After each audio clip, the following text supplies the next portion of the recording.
Nag-brush ka ba lagi ng teeth mo? Ganun lang din po siya ha. Iyan ako sa'yo.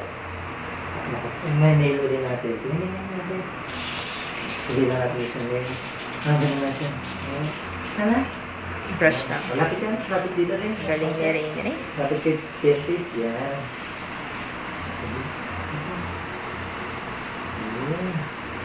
Ang galing naman. Malilinisan natin na maigi.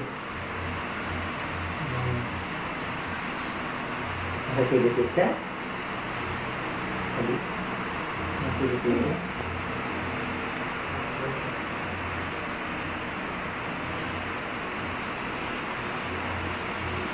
Matagal pa dadating yung permanent nito, mga ano pa? 6.5 years old. Kaya kailangan alagaan muna ito. Oo nga eh. Oo. Ano siya?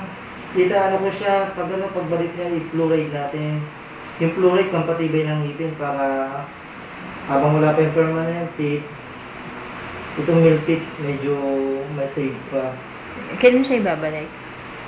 Kahit wala kasi yung fluoride. Ay, may fluoride yata ako ngayon. May fluoride niya. Mamuta mula.